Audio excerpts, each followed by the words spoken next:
A cobrança da gratidão diminui o valor da dádiva.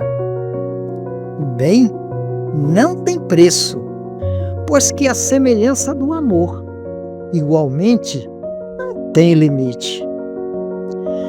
Quando se faz algo meritório em favor do próximo, aguardando recompensa, eis que se apaga a qualidade da ação em favor do interesse pessoal, grandemente pernicioso.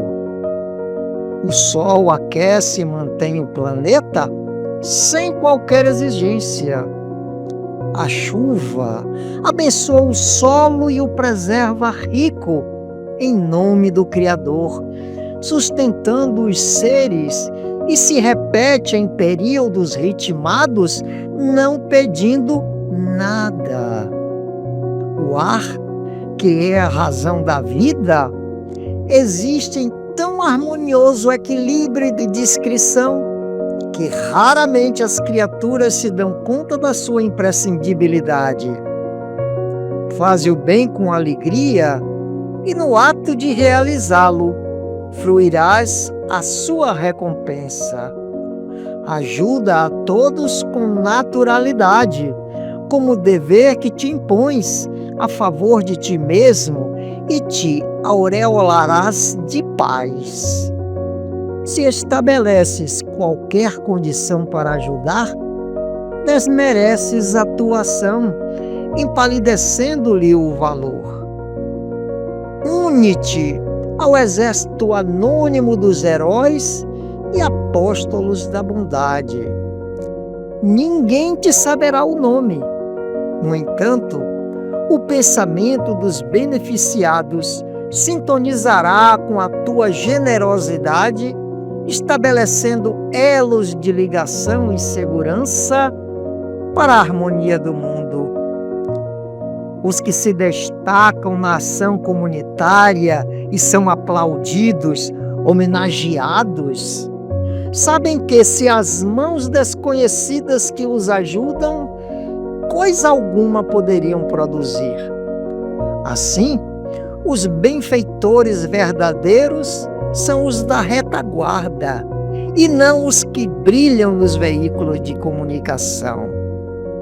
Aproveita o teu dia e vai semeando auxílios, esparzindo bondade de que esteja rica a tua vida, e provarás o licor da alegria na taça da felicidade de servir.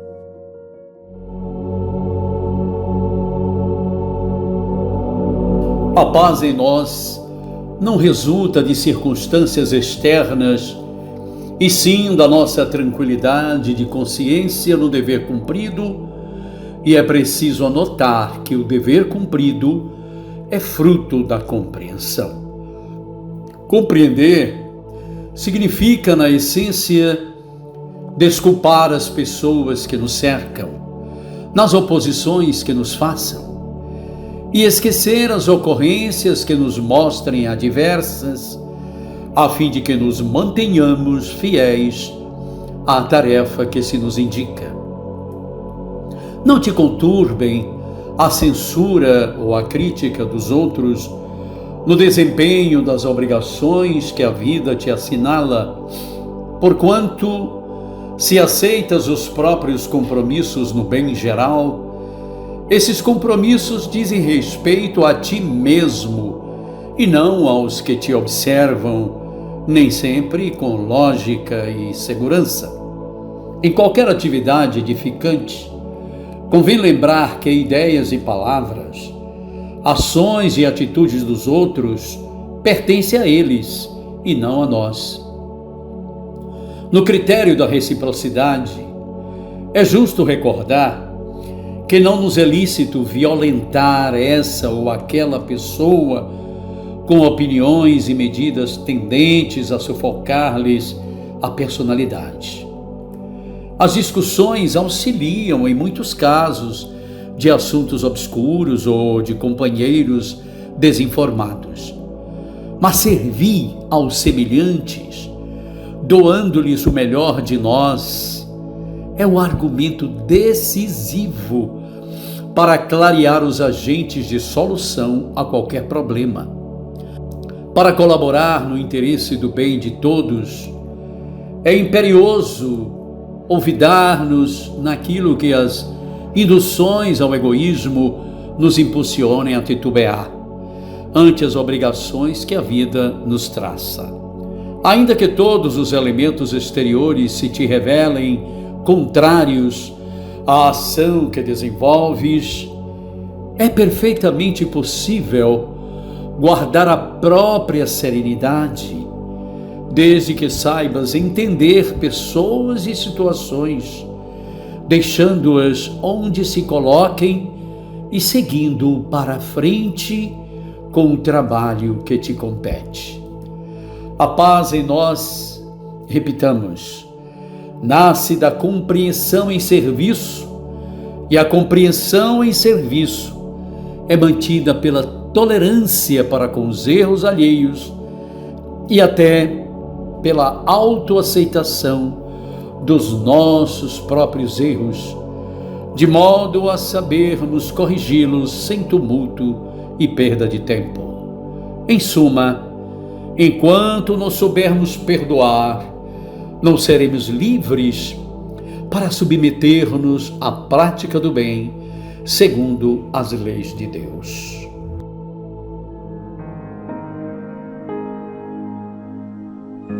Guardando o mistério da fé numa consciência pura. Paulo, 1 Timóteo, capítulo 3, versículo 9. Curiosidade ou sofrimento oferecem portas à fé, mas não representam o vaso divino destinado à sua manutenção. Em todos os lugares, observamos pessoas que, em seguida a grandes calamidades da sorte, correm pressurosas aos templos ou aos oráculos novos, manifestando esperança no remédio das palavras. O fenômeno, entretanto, muitas vezes é apenas verbal. O que lhes vibra no coração é o capricho insatisfeito ou ferido pelos arrozagues de experiências cruéis. Claro que semelhante recurso pode constituir um caminho para a edificação da confiança, sem ser, contudo, a providência ideal. Paulo de Tarso, em suas recomendações a Timóteo, esclarece o problema com traço firme. É imprescindível guardar a fé e a crença em sentimentos puros. Sem isso, o homem oscilará na intranquilidade pela insegurança do mundo íntimo. A consciência obscura ou tisnada inclina-se invariavelmente para as retificações dolorosas, em cujo serviço podem nascer novos débitos quando a criatura se caracteriza pela vontade frágil e enfermiça. Os aprendizes do Evangelho devem recordar o conselho paulino que se reveste de profunda importância para todas as escolas do cristianismo. O divino mistério da fé viva é problema de consciência cristalina. Trabalhemos, portanto, por apresentarmos ao Pai a retidão e a pureza dos pensamentos. Saudações, queridos caminhantes da estrada em busca do sagrado. Alegria imensa e mais esse encontro que reúne música, poesia e reflexões acerca da nossa busca por Deus. Os seres humanos possuem, dentre outras faculdades, uma em especial que os diferem dos seus parentes infra-humanos.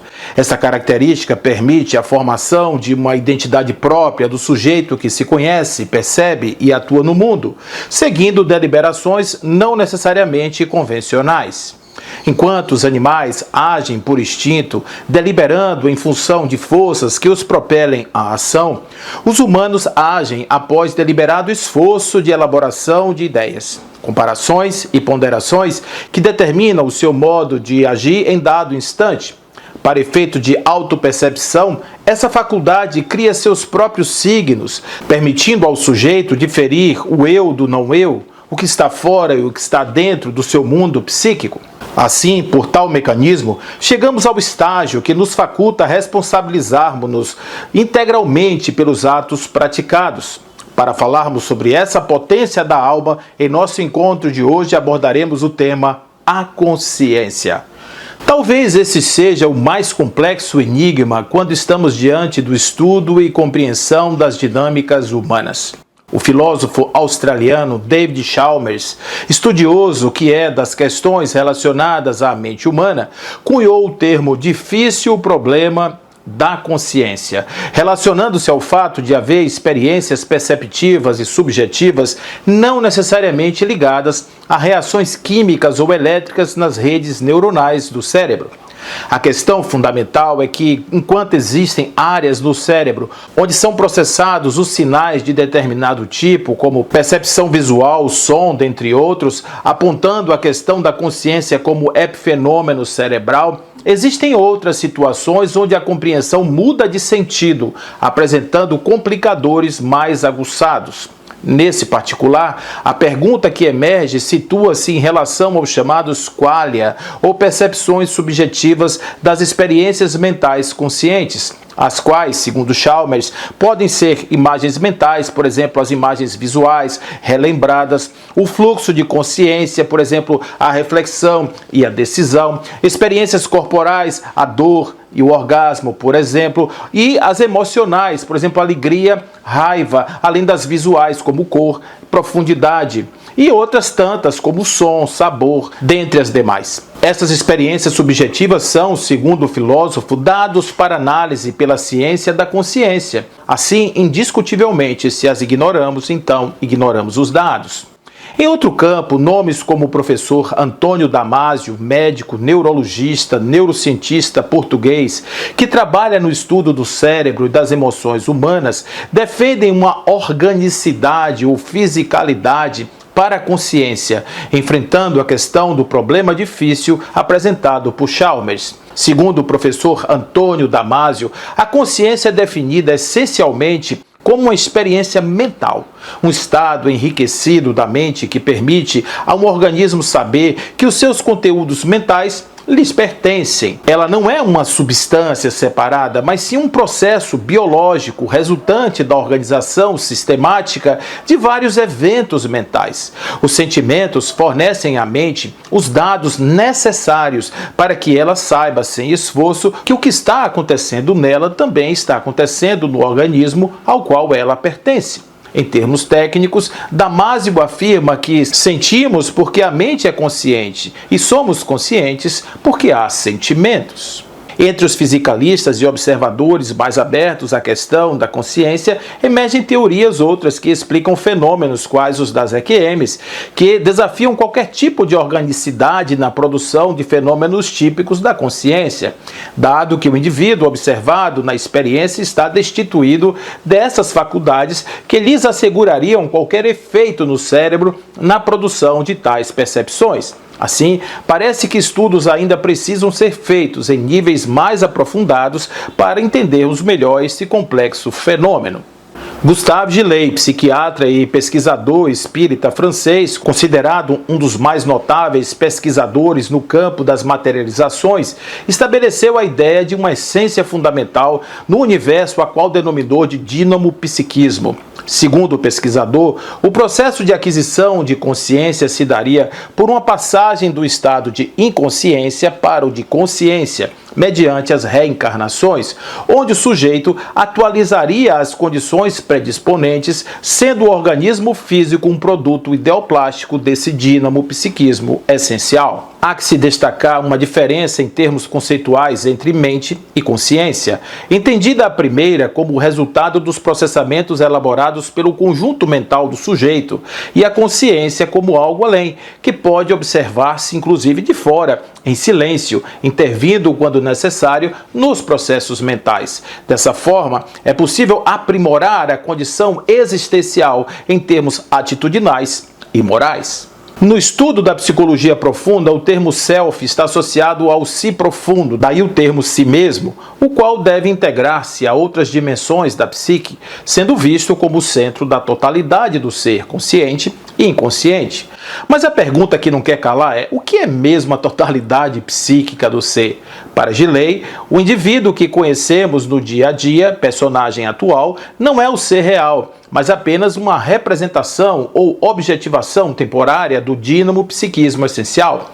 Esse personagem é limitado pelo organismo material e pelas condições cerebrais que funcionam como um canal estreito que restringe a atividade total do ser. O verdadeiro eu é o dínamo psiquismo essencial, que é único, permanente, indestrutível e eterno. Diferente do personagem do momento que nasce e morre, esse dinamismo original preexiste e sobrevive a todas as organizações corporais sucessivas. Assim, a consciência atua em termos parciais, enquanto o indivíduo experimenta o processo de aprimoramento, ocasião em que pode ir tomando ciência dos seus potenciais adormecidos, alargando as fronteiras do eu atual em direção ao eu integral. Pensar na consciência como mero apoderar-se de um mecanismo biopsíquico sensorial é buscar resposta onde ela não se encontra. Em verdade, na consciência percebida em termos temporais, é possível fazer tal digressão. Todavia, quando, como no caso de Gilley, que observou criaturas sendo plasmadas em outras modalidades corporais, trazendo aspectos de consciência sem cérebro, tal premissa tornou-se insuficiente, criando a possibilidade do entendimento do chamado panpsiquismo ou dinamo-psiquismo por ele estudado. Como se pode notar, a questão da consciência ainda é algo misterioso e apresenta uma grande fronteira a ser explorada. Compreender como faculdade de liberação do espírito que, saindo da escuridão da ignorância, alcança os píncaros das potencialidades será matéria de futuro promissor. Emerge, pois, a questão da consciência como fator de ordem moral, visto que o ser consciente é presente em suas deliberações e, portanto, é capaz de avaliar e posicionar seu existir em termos de uma moral mais elevada. Dessa forma, conforme a resposta dos Espíritos à questão 919 de O Livro dos Espíritos, o conhecimento de si mesmo é a chave para tal descoberta. Aprofundar a sonda em um si profundo em busca da luz, acobertada por baixo do módio, é fazer brilhá-la aos olhos do mundo. É, dessa maneira, favor decisivo para o afloramento dessa capacidade inata e espetacular que apenas nós, humanos, possuímos. Dormir na experiência vigil é menoscabar os recursos que recebemos da criação para construirmos um mundo melhor, repleto de paz e de luz.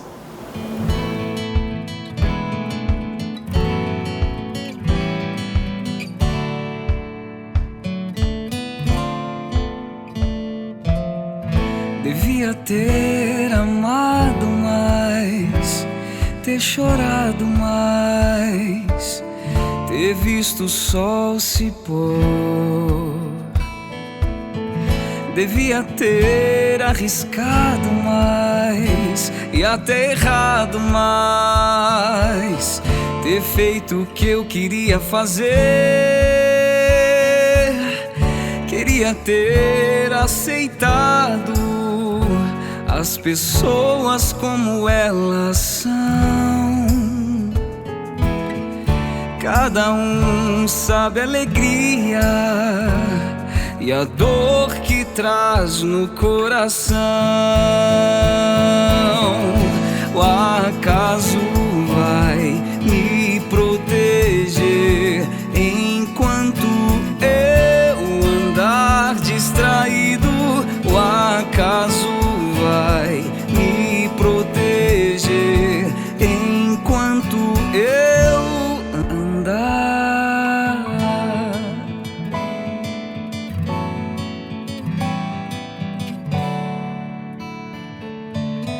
Ter visto o sol se pôr.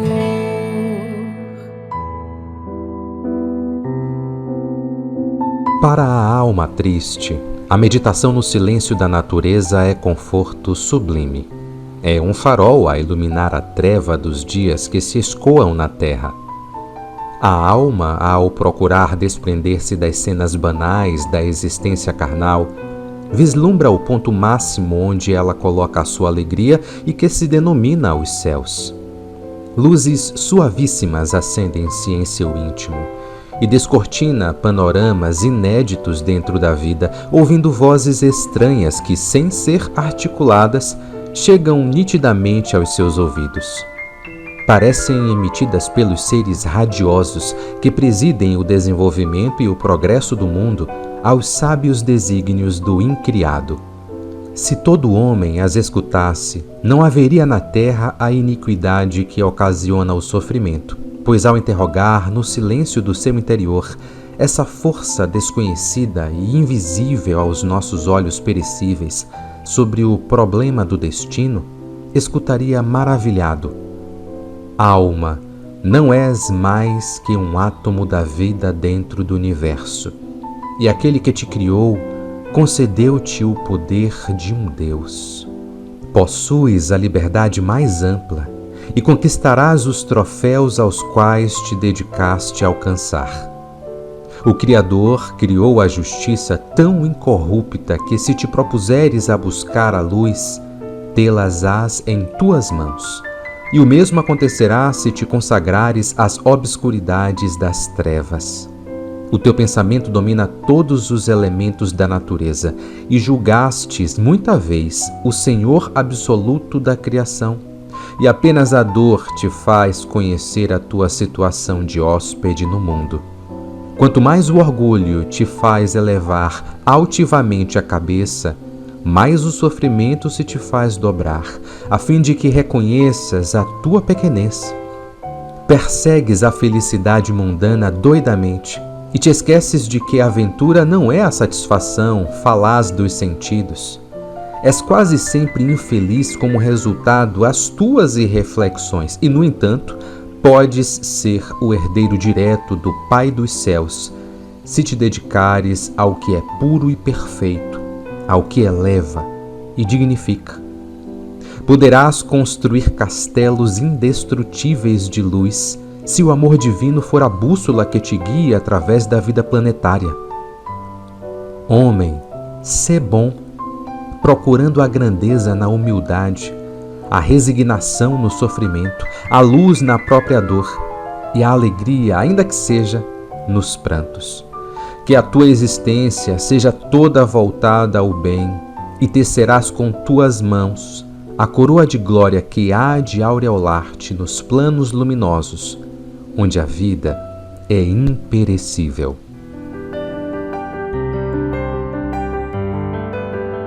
Em matéria de perdão, não ouvides o tribunal interior, em que a consciência é sempre o juiz incorruptível de todos os nossos atos. Os pesares que semeamos são pedras calcinantes a se voltarem sobre a nossa cabeça. Toda ação na vida reage sobre si própria, em ondas de reação, tornando ao ponto central de origem. Sem dúvida que a morte ser-te-á entre os homens um fator de aparente liquidação de todos os débitos. Tuas contas e ofensas aparecerão desculpadas pelos irmãos do caminho, no entanto, não por ti mesmo, que lhes carrearás a sombra onde fores, como alguém que amarra fardos de lodo e cinza ao imo do próprio ser. As feridas que abriste nos companheiros serão por eles quase sempre integralmente apagadas. Entretanto, nas telas da mente surgirão por fantasmas de dor, vitalizadas pela memória que nos traça as lembranças felizes ou infortunadas do bem ou do mal a que nos afeiçoamos. É desse modo que homicidas e delinquentes, muitas vezes perdoados por suas vítimas, prosseguem depois do túmulo assaltados pelas imagens daqueles que lhes sofreram os golpes e os prejuízos, algemados ao remorso que se lhes erige nas almas em pelourinho de angústia, e pelo mesmo processo, os ingratos e desertores, olvidados na terra, continuam além, submetidos à aflição que lhes nasce dos pesadelos ocultos. Não desprezes a oportunidade de auxiliar sempre, exercitando a bondade e a tolerância, o amor e a compreensão, porque o mal, muitas vezes, transforma-se em paz e luz naqueles que o recebem, e invariavelmente é sempre treva e dor naqueles que o praticam. A ambiência espiritual daquele lugar denotava que ali os pensamentos alcançavam níveis mais elevados do que os normais. As entidades presentes ao encontro vinham de diversas partes, trazendo consigo experiências das mais variadas em termos de trabalhos em prol do bem. As virtudes entoavam cânticos sublimes, enquanto as faculdades aprumavam-se diante de um grande espelho, tentando cada qual exibir com maior enlevo as suas propriedades superiores.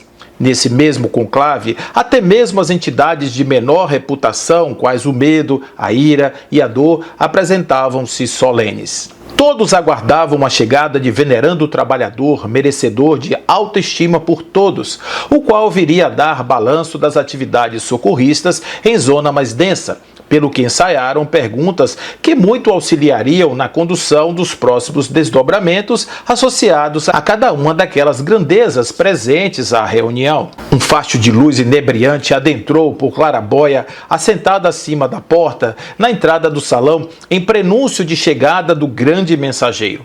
À medida em que se aproximava do recinto, mais a luz se intensificava, aumentando a expectativa de todos ante o grande encontro. A porta rangeu como se forçada pelo lado de fora, abrindo sem maiores resistências, inundando com aquela luz de tonalidades azuladas toda a sala onde se dariam as atividades. Conforme se esperava, venerando o espírito, apresentando suas 50 primaveras, trajando um vestido alvinitente, deslizou sobre o nobre tapete estendido sobre os seus pés. Passo a passo, como se flutuasse, avançou em direção ao centro, onde um púlpito ornado de belas flores primaveris o aguardava. Após as saudações iniciais, apresentou relato de experiências exitosas no campo dos sofrimentos, relatando o modo como aquelas almas algemadas a pesadas vinculações tornaram-se probos mensageiros da boa palavra. Todos ouviam atentamente aquelas explicações, imaginando como seria possível fazer o mesmo com o rol de talentos que cada qual possuía. A tristeza em resgate histórico das manifestações viu-se a braços com a depressão, com a ansiedade e todo tipo de destruição de almas, ferida em seu intento de pensar reverter penosas provações, intensificando seus procedimentos habituais. Da mesma forma, a raiva desistiu nos primeiros embates com a mansuetude, e a dor, proscrita por tantas vítimas que deixou na terra, afastou-se envergonhada. Percebendo a movimentação no salão, a entidade que a essa altura coordenava os trabalhos interveio. Peço silêncio aos queridos amigos, diletos serventuários no campo das experiências humanas. Sei que a expectativa diante dos relatos apresentados por mim é das mais bem intencionadas, todavia, creio não ter me expressado corretamente a fim de trazer-lhes os reais entendimentos acerca da questão. O trabalho que empreendemos nessa seara é dos mais vibrantes em termos da colaboração entre todos e, por isso, cabe-nos realizar uma demonstração da aplicação dos métodos empregados nas situações apresentadas, visando um maior entendimento. A entidade apanhou uma série de papéis, arrumando-os sobre a mesa, abrindo em uma parede anexa uma tela imensa de onde seriam acompanhados os acontecimentos. Aquele ali é João, nobre trabalhador na seara do bem e que muito se tem esforçado para melhorar-se. Contudo, em virtude de uma percepção apressada em seu desenvolvimento, já se acha em condições de alçar os voos mais altos da espiritualidade. Precisamos trabalhar tais aspectos em nosso querido amigo, visando ampliar suas chances de sucesso. Dito isso, evocou o vício e a traição para que se apresentasse, dando-lhes instruções claras para que assediassem o nobre rapaz a fim de retirar-lhe daquela zona de conforto em que se encontrava. Utilizando-se dos veículos apropriados a tais entidades, partiram as duas companheiras estimuladas por provarem cada uma por si seu poder desestimulador dos grandes entusiastas. Acompanhando na tela viva, os demais viram a chegada das novas companhias próximas ao João, percebendo a mudança que se operava em sua vida a partir dali. A traição, utilizando-se dos seus ardis, montou sofisticada rede de intrigas que minaram a confiança de João, jogando-o em zona proximal a grandioso precipício de assustadora aparência. Não tardou para os etílicos destilados em larga escala se apresentarem como sucedâneo ao lamaçal pestilento no qual o rapaz se embrenhou, testando-lhes as últimas fímbrias da resistência. Vendo que o rapaz resilia ante ferozes companhias, chamou a esperança para que lhe abrandasse o mar bravio dos sentimentos, apontando o porto seguro em suas iniciais vinculações.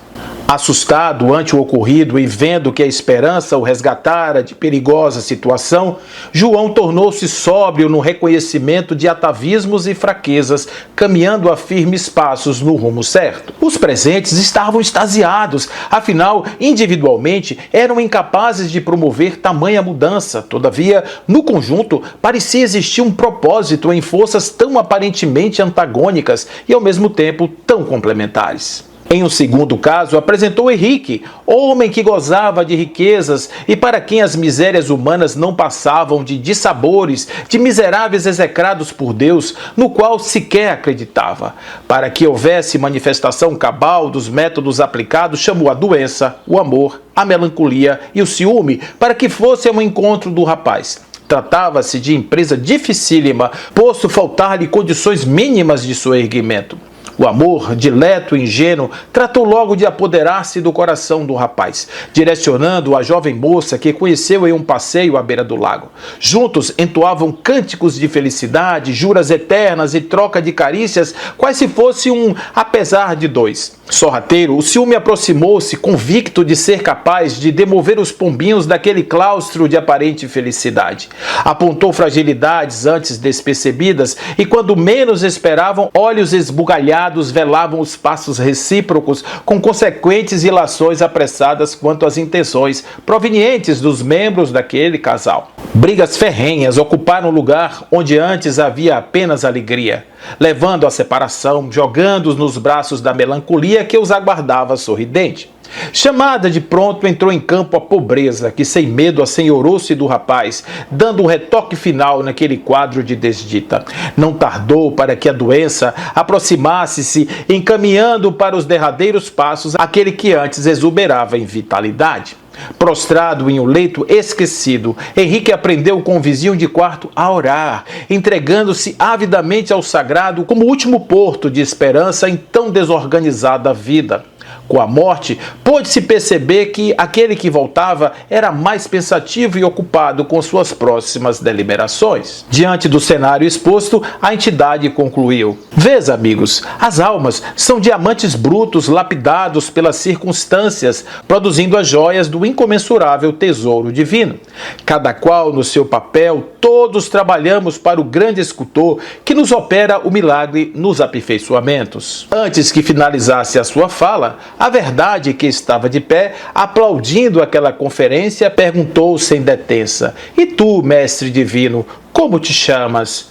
"Chamo-me Consciência", saindo em seguida, deixando a todos em ato de profunda reflexão. Escuto em mim uma voz serena, mais alta que qualquer cena. Não vem do medo ou da razão, mas pulsa firme no coração. Sou a voz da consciência que desperta o ser. Ela não grita, não impõe, mas sua presença me compõe. Sussurra verdades esquecidas, me conduz pelas milhas. Quando me perco no barulho, ela me guia com seu orgulho. Mostra o que devo aprender sem me julgar. Apenas ser. Não sou o que o mundo vê, sou o que minha alma crê. A voz me lembra do que sou feito, luz, amor e puro respeito. Sou a essência do feito, no silêncio ela me chama. É brisa, é fogo, é chama, toca fundo sem ferir, só me ensina a expandir. Sou a expansão que sabe ouvir. Às vezes fala por um olhar, outras num gesto a vibrar. Está presente em cada ato, mesmo no mais simples contato. A consciência do exato,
voz é minha centelha antiga, pura é espelho, me mostra onde me perdi e pra onde posso ir. Sou caminho a me redescobrir. E quando a escuto por inteiro, me torno ser verdadeiro. Sou a voz que faz florescer a alma pronta pra renascer. Sou a voz da consciência que desperta o ser.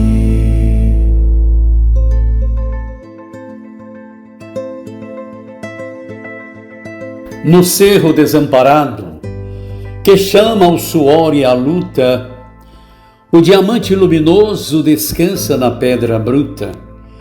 Por conquistá-lo é preciso vencer enorme aspereza, eliminando os percalços que surgem da natureza. Sobretudo, é imprescindível estudar todo o cascalho, sem desprezar-lhe a dureza no espírito do trabalho. Longo esforço, longa espera, serviço e compreensão, tudo isso é indispensável ao bem da lapidação. Ao preço de luta ingente, a pedra sonha e rebrilha, é a divina descoberta da gota de maravilha. Pouca gente lembrará que a joia de perfeição constitui a experiência dos átomos de carvão. A princípio, não passava de míseros fragmentos de carbono desprezível na força dos elementos. Nas grandes transformações, viveu obscura e ao léu, mas agora é flor de luz, refletindo a luz do céu. Quem não vê na joia rara, sublimada e soberana, a história maravilhosa dos caminhos da alma humana? Nos cerros da humanidade que a ignorância domina, cada ser guarda o diamante da consciência divina. Conta-nos que Epiteto, o escravo filósofo, visitado por Lisandro, liberto de Epafrodito, que lhe apresentava despedidas em razão da mudança precipitada para Roma, entrou num fundo silêncio diante do amigo íntimo. Pois se não te regozijas, exclamou o amigo exonerado do cativeiro, não sentirás comigo júbilo da transferência feliz? O interpelado fixou de frente e indagou: que pretendes? Uma viagem maravilhosa, o ambiente diverso, a modificação da vida, o esplendor da cidade imperial. A honra de ouvir os tribunos célebres, a contemplação dos espetáculos faustosos e, quem sabe, talvez, o destaque entre os patrícios dominadores. O filósofo escutava o companheiro seu mais leve movimento. Terminada a breve exposição, objetou imperturbável: empreendes longa e perigosa jornada em busca de importância pessoal que te satisfaça a ambição. No entanto, que viagem já fizeste para modificar opiniões e melhorar sentimentos? O amigo, surpreendido, não conseguiu responder. Procuras ambiente diverso, prosseguiu o sábio, sem alterar-se. Todavia, em que idade tentaste a própria renovação? Odeia sempre quem te fere, reages quando te insultam, justifica-te apressadamente quando te acusam de alguma falta. Que novidades poderás encontrar no caminho da vida? Desejas o esplendor da cidade dos Césares, mas não acendeste ainda a mais humilde candeia dentro de ti. Sonhas figurar entre os que dominam, mas não tens ainda o comando da própria existência. O amigo corou ante as palavras serenas, mas exclamou irritadiço: no entanto, Eu agora sou livre. Epiteto sorriu e terminou. Tens a liberdade, mas não fugirás de ti mesmo. O episódio recorda-nos a própria vida, da juventude cheia de sonhos, a velhice coroada de desilusões. Convida-nos a verdade ao campo consciencial para os serviços de iluminação íntima. Procuramos melodias que nos embalem os ouvidos e decorações de luxo que nos magnetizem o olhar, permanecendo sempre os mesmos joguetes de reação interior. E esses joguetes são inferiores quando a luta nos visita de leve. Terminadas as decepções da natureza física, conservamos o derradeiro e mais terrível engano. Esperamos na morte a revelação de um paraíso maravilhoso, de ambrosias e cânticos angélicos. É a viagem difícil do liberto a uma Roma diferente, aureolada de púrpuras e riquezas. Entretanto, à frente do castelo celestial, resplendente de luzes, estacamos defrontados por nós mesmos em amargosas sombras do coração. Intentamos avançar, ébrios de esperança, gritando nosso júbilo diante da terra nova. Todavia, pesadas algemas agriolham-nos o espírito ao que somos, fazendo-nos reconhecer que a sementeira da indiferença produz abundante colheita de remorsos e lágrimas. Reclamamos, choramos, suplicamos. A consciência retilínea, porém, responde calma. Que realizaste senão repetir até hoje o que fazia há séculos? Odeias quando te perseguem, reages quando te apedrejam, defendes-te apressado quando te acusam. Não compreendeste, não ajudaste, não amaste. Ansiosos pela fuga, contemplamos o plano infinito que se desdobra, convidando-nos à maravilhosa aventura no limiar da eternidade. E tentando o último esforço para nos desvencilharmos das próprias obras, exclamamos também: no entanto, eu agora sou livre, e a consciência divina e irrepreensível replica-nos com a serenidade imperturbável do sábio cativo. Tens a liberdade, mas não fugirás de ti mesmo.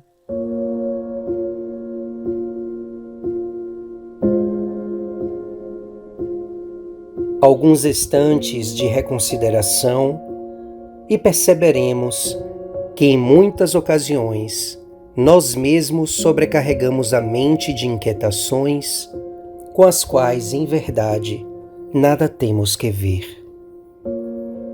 Nesse aspecto de nossas dificuldades espirituais, assemelhamo-nos a criaturas invigilantes que arrematassem os débitos desnecessários dos outros, permitindo-nos cair sob a hipnose de forças destrutivas a que se afazem alguns dos nossos parceiros de experiência. Justo compartilhar as provações do próximo, quando essas provações se lhe vinculem ao aprimoramento, mas por que arrecadar os disparates estabelecidos voluntariamente por aqueles que lhes patrocinam o nascedouro? Comumente, estragamos grande parte do dia entregando-nos a aflições inúteis, com as quais em nada melhoramos a condição daqueles que lhes deram origem. Muito ao contrário, eles hipotecando o apreço, ei-las que se ampliam, transformando-se vezes em vezes em instrumentos de obsessão ou desarmonia, enfermidade ou delinquência. Imunizemo-nos contra a absorção de venenos mentais, em cuja formação não tivemos o menor interesse. Se um companheiro infringiu as disposições da lei, convencidos quanto estamos de que todo reajuste surgirá pelo sofrimento, para que agravar a situação com apontamentos cruéis? Alguém ter-nos-á caluniado ou insultado, fermentando difamação ou veiculando boatos, sem lograr abrir a mínima brecha na fortaleza tranquila de nosso mundo interior. Por que perder tempo ou conturbar o coração, se o problema pertence ao maldizente ou ao caluniador, que responderão, sem dúvida, pelos males que causem? Tenhamos as nossas oportunidades de serviço, alegrias da vida íntima, afeições verdadeiras e tarefas construtivas em mais alto conceito, recebendo-as por bênção de Deus, que nos cabe valorizar e enriquecer com conhecimento, trabalho, amor e lealdade aos próprios deveres. Se erramos, retifiquemos nós mesmos, reparando com sinceridade as consequências das nossas faltas. No entanto, se a obrigação cumprida nos garante a consciência tranquila, quando a provocação das trevas nos desafie, tenhamos a coragem de não conferir ao mal atenção alguma, abstendo-nos de passar recibo em qualquer conta perturbadora que a injúria ou a maledicência nos queiram apresentar.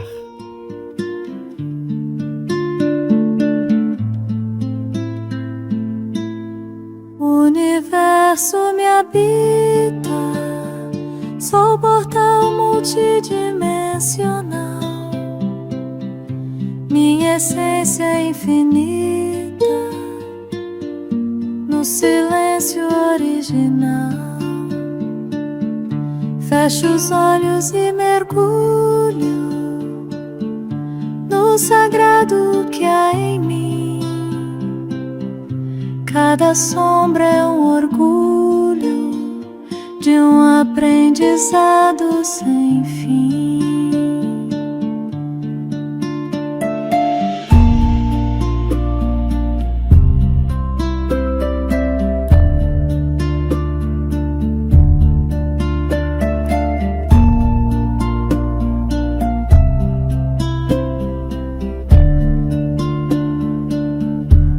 Preciso de doutrinas pra sentir o que é real. Minha alma tem as minas do saber transcendental. Em cada batida interna ecoa um som ancestral. Frequência eterna do campo vibracional. O externo já não guia meus caminhos a seguir, pois a sabedoria aprendi a expandir. O reino não está fora, está dentro a pulsar. É chama que aflora pra quem escolhe parar. Me tornei minha ciência, me reconectei à fonte. Sou presença em consciência entre o abismo e a ponte. A verdade é um espelho que não reflete ilusão. Só o ser que é velho em pura contemplação. Cada dor é um mestre disfarçado de lição. E o amor é o que investe no eterno coração. No meu templo interno habita tudo aquilo que busquei.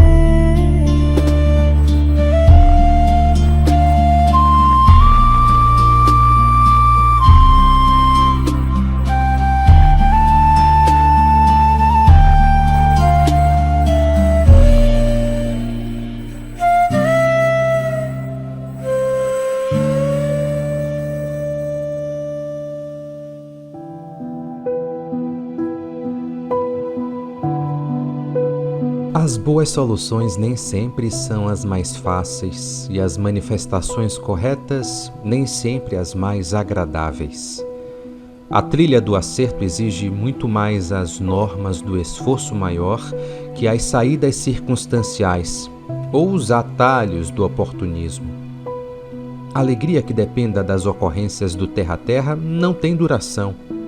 A alegria real dimana da intimidade do ser.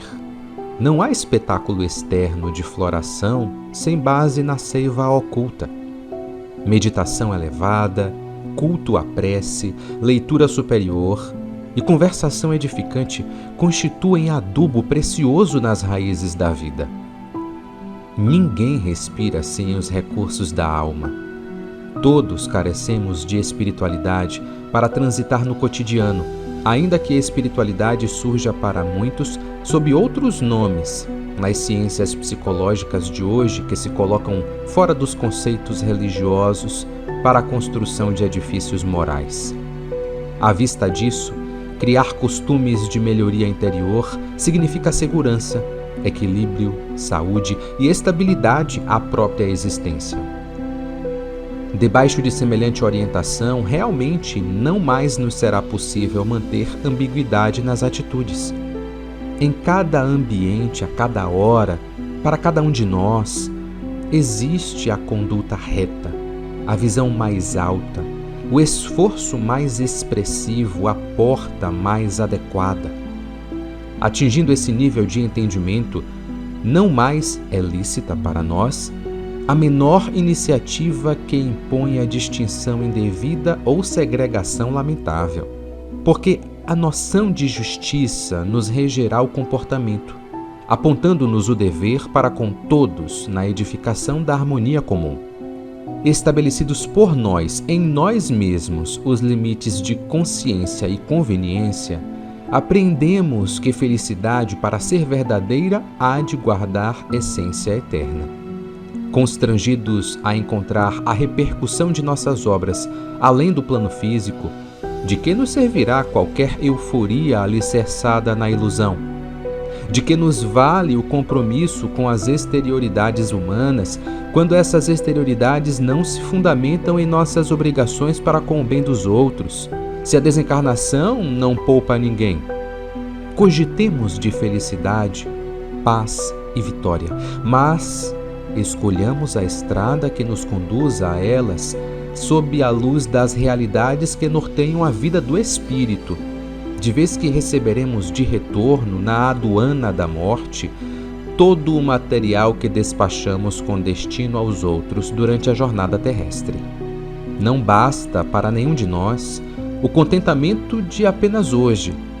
É preciso saber se estamos pensando, sentindo, falando e agindo para que o nosso regozijo de agora seja também regozijo depois.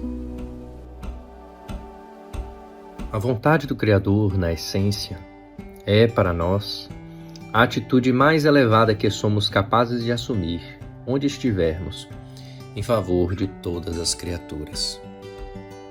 Que vem a ser, porém, essa atitude mais elevada que estamos chamados a abraçar diante dos outros?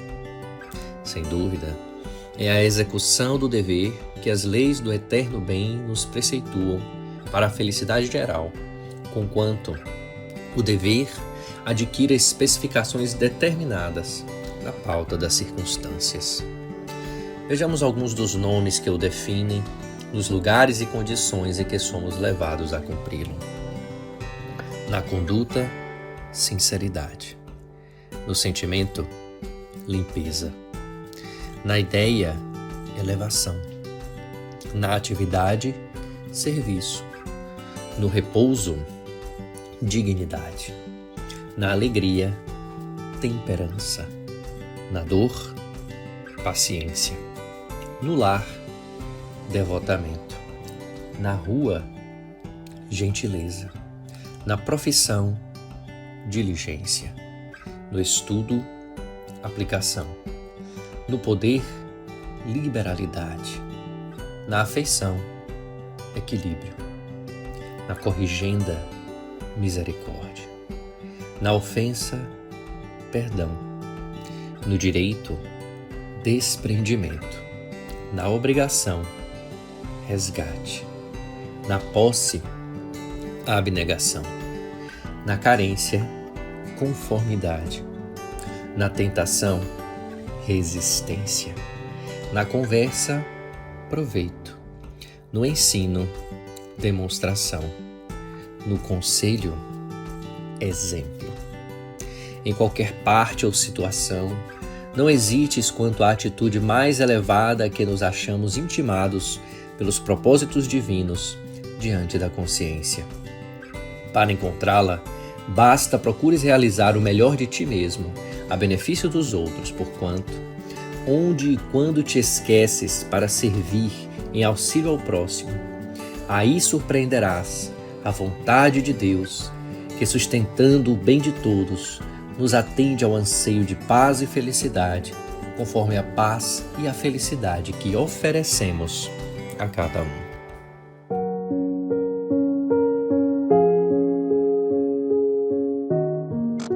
No alvorecer da esperança, venho te pedir, Senhor, a paz que restaura os corações aflitos. Desejo a paz que cura as feridas e tranquiliza as emoções agitadas das falas precipitadas. Cubra-nos, Senhor, com o manto da serenidade, ilumina-nos com a luz da bondade e nos acalma as tempestades interiores. Ensina-nos, ó Pai, a lição das flores que silenciosamente desabrocham, espalhando a beleza da vida e o perfume suave da delicadeza, sem nada pedir em troca. Que os ventos contrários da maldade que possa chegar até nós não ofusquem, Senhor, a beleza da caridade. Que os espinhos do julgamento sejam professores para todos aqueles que ainda precisam aprender a graça de se deixarem florescer de bondade. Em tuas mãos, ó Pai, deposito minha esperança de ser para todos o que tu és para mim, uma fonte inesgotável de misericórdia, na qual agora adentro para alvejar com teu amor minha alma que muitas vezes sente-se aflita e cansada. Sede comigo, Senhor, nesta caminhada e que tu possas fazer com que o teu amor esteja presente na minha consciência. Que seja assim.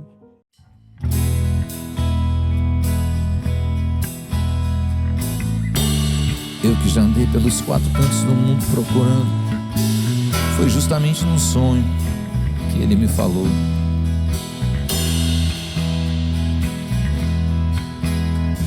Às vezes você me pergunta por que é que eu sou tão calado? Não falo de amor quase nada, nem fico sorrindo ao seu lado. Você pensa em mim toda hora, me come, me cospe, me deixa. Talvez você não entenda, mas hoje eu vou lhe mostrar. Eu sou a luz das estrelas, eu sou a cor do luar, eu sou as coisas da vida, eu sou o medo de amar. Mas eu sou o amargo da língua, a mãe, o pai e o avô, o filho que ainda não veio, o início, o fim e o meio. O início, o fim